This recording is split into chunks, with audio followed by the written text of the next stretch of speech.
From CNN, Senate passes Trump's agenda bill after marathon voting session. Check this out from the Washington Post, how every senator voted on the reconciliation bill. And as you can see, it was 50-50.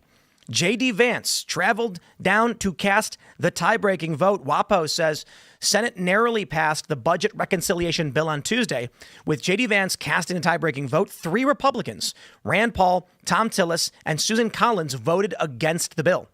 The measure passed after nearly 48 consecutive hours of reading, debating, and voting on the amendments. The bill includes trillions in tax cuts from President Trump's first term, implements new promises from his campaign, and will spend billions on immigration. I would appreciate it if they got a little specific and said it will spend billions on deporting illegal immigrants. So what comes next in the Senate reconciliation process? It's now going to go to the House. The bill will return to the House, where another majority vote for the full chamber is needed to approve the legislation with the Senate changes. If it passes, the final version will be sent to Trump to sign, and the bill will become law. So we'll see. The first thing is, obviously, we are not convinced it's going to make it through the House, but we can get to that in a second. I'm curious if you guys are excited about the bill. Are you happy for it? I think it's generally good. As good as you can expect with as slim of a majority as Republicans have in both chambers. There's a lot to like on the immigration front. You mentioned that.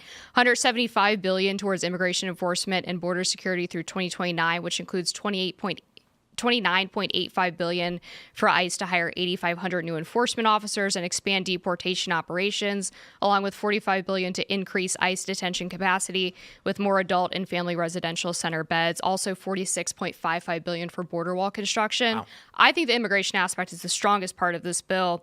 The Medicaid for illegals thing is kind of tricky. You have Senator Eric Schmidt claiming that they're kicking off 1.4 illegal immigrants. It's a little bit more complicated than that.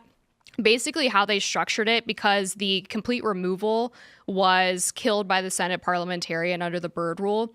What it does is it reduces the federal matching rate for states that provide Medicaid to illegal immigrants from 90% to 80%, and then also lowers the amount of federal emergency Medicaid spending on emergency room visits for illegals. So it's not a full moratorium, and it doesn't kick in until October of 2026. Interesting. It's mediocre. I agree with you about the immigration stuff. I do think that making the tax cuts permanent are good. I think that people haven't given enough thought, or you don't hear people talking about it enough, how bad for the economy it would be if they didn't make the tax cut permanent. You hear the left complaining about, rich don't pay their fair share, et cetera, et cetera. Everyone knows that's bullshit. Everyone knows that the rich pay all the taxes, and that people like 50% of the population doesn't even contribute. The NFA stuff is obviously bad. It's cool that you don't have to pay $200 anymore for suppressors and for short barrel rifles and short barrel shotguns, but the really onerous part of the NFA is still there. You still have to provide fingerprints. You still have to be on file with the ATF. You still have to notify the ATF to travel across state lines with an SBR and SBS. So those are bad. I don't know everything that's in it, obviously, but like I said, I think that the funding for the immigration stuff is the best thing about it. The tax cuts are very good. Then everything else, I'm still kind of wishy-washy on. Did you guys hear that the Trump admin's already denaturalized at least one person, stripping their citizenship? Love to hear it. Yeah, it was a UK-born individual who came here and was distributing child sexual abuse materials. Bye. Yep. Citizenship gone. It was funny. I was talking to Carl Benjamin earlier, and he was like, we don't want him back. And I was like, well, he's yours. You got to take him. I don't blame him for not wanting him back. But build your own CCOT. Yeah, exactly. But so the immigration stuff, I think it's so overwhelmingly good. I really don't care all that much about the rest, to be honest. They already took they're already over-regulating our firearm suppressors, and that, so sure, I could want more, but these things are already happening. So if really what this bill is, the next move we're going to make is get Trump his funding for controlling immigration, then I just say, okay. I saw a post from Mike Cernovich. He's completely correct. He said, the debt is not our most immediate problem right now. The mass migration is our major concern, is our major problem. And the crazy thing is, too, on top of this, the obvious thing, if Democrats win, they're going to spend $10 trillion in the deficit. Yeah. It's going to be substantially worse. So, you know, I with respect to Massey, Paul, and even Elon Musk saying this debt stuff is destroying us, it is, but we've got more pressing issues in the short term.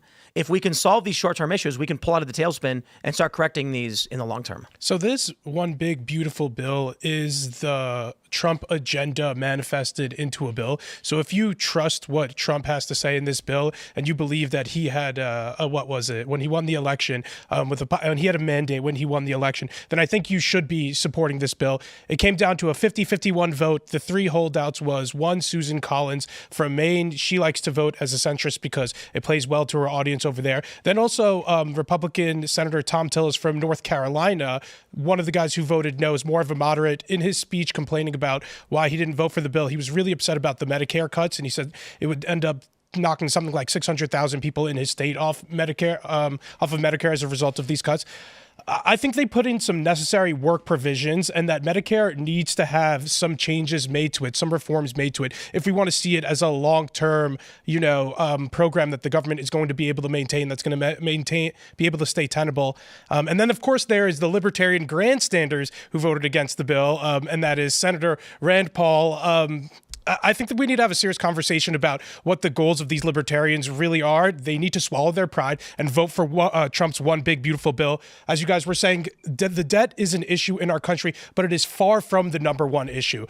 As far as it goes for me, I believe immigration tops that issue, by leaps and bounds. So that's very important.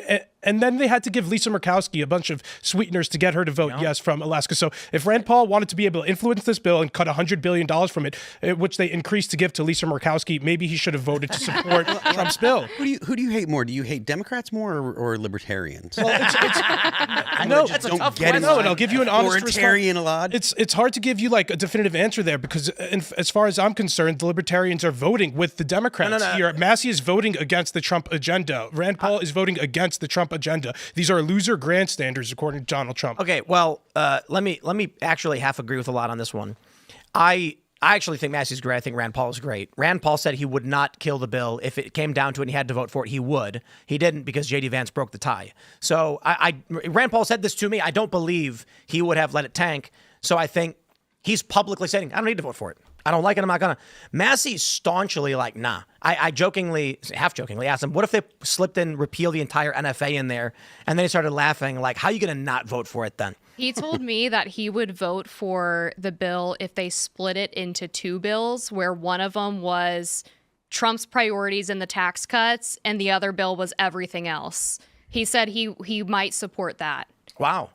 So here's the issue I take. I don't take issue largely with Massey and Rand Paul, but the general libertarian, I mean, y'all hear me argue with some of these libertarians. Their attitude, we had one just recently with Billy Binion, and with all due respect, it was nice. I appreciate the conversation. My takeaway view from the libertarians were Democrats have done illegal things for a long time.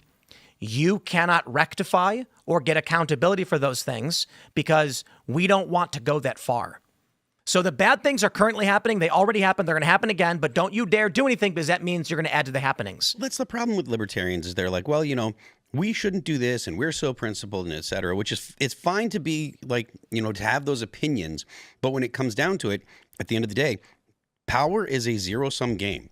If you do not exercise power when you have it, when your opponents have power, they will exercise it, and they're going to do things that you hate. So to say, well, it's better to be principled and not do things that violate my principles, that's important to me. Well, it's cool, but you shouldn't be in a position to be making decisions about how power is used because you're not going to use power. And the libertarians being 3% at the highest point they've ever been, at the highest point they've ever been, they were like 3%. That's being But generous. they're not, like, they don't have any significant influence, so they shouldn't be like, oh no, we're gonna be principled and we're not gonna exercise power. While you have the opportunity to make things better, you need to make things better if you can. I think they often look at the world as it should be and not as it is, Yes. i.e. they don't live in reality. But I will say that Kentucky's a very interesting state electorally. They are a longtime Democratic stronghold who kind of flipped to Trump in 2016, but still voted Democrat multiple times for the governorship. The last, I think, 3 governors were all Democrats in Kentucky.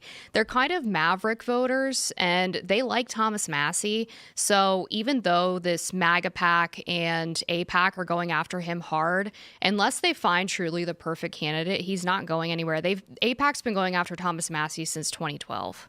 I like Massey. Kentucky's producing some crazy politicians between Senator McConnell, between Rand Paul, between Thomas Massie. I don't know if they're sending their best from Kentucky. The important thing to understand about Mitch McConnell in Kentucky is that he was like the Murkowski for Kentucky, meaning he brought home the bacon, right? Like he was in Congress, in the Senate, always making sure that Kentucky got its share of federal dollars. And so they'll always love him for that, even if they kind of don't like him personally. If every member of Congress was Thomas Massie, the Trump agenda would be complete.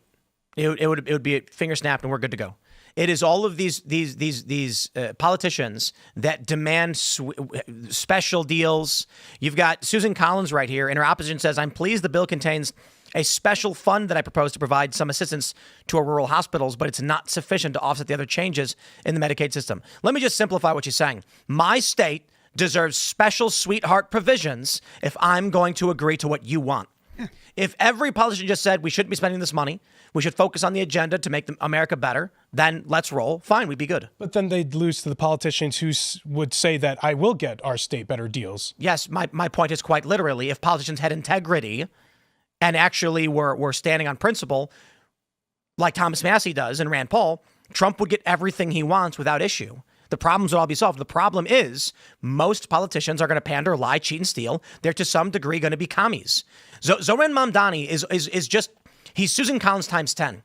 Susan Collins is going to say, give my district special privileges, give me free stuff, and I'll vote for your bill. And then when they say no, she goes, fine, I won't vote for it. Zoran Mamdani is the same thing, but just dramatically amplified. So I'll put it this way: commie is in increments, and most of these politicians are just a teeny little bit communist, and I'm saying that intentionally to insult them. I know they're not really communists. They're just like, okay, I'll vote for your bill. What are you going to do for my state? Mm-hmm. Okay, you've got oil refineries there. We'll give you special regulation. Oh, okay, now I'll vote yes. Transactional. Yep. Speaking of extra pork in the bills, the Republicans, because they couldn't lose another vote, had to get Lisa Murkowski in from Alaska, who got a ton of extra pork in the bill. Rand Paul had this to say on it. He said the bill includes over $500 billion in new spending, and at the end they get, to get the vote of the Alaska senator, billions and billions more were added, said Rand Paul of Kentucky. It really kind of begs the question, though, why wouldn't he try to leverage his vote instead of Lisa's to try to help reduce this the extra pork in this bill by some $500 billion or whatnot? Because it's easier to spend money than to cut money politically. Sure. Well, I'm not saying that's a good answer or it's the morally right answer. But he would have been able to leverage, instead of getting the sweetheart deals for Alaska, she could have voted against it. Rand Paul could have supported it, and I guess but he was still going to vote no. Thanks for checking out this clip from Timcast IRL. Make sure to watch the show live Monday through Friday at 8 p.m. Subscribe to this channel, and we will see you all there.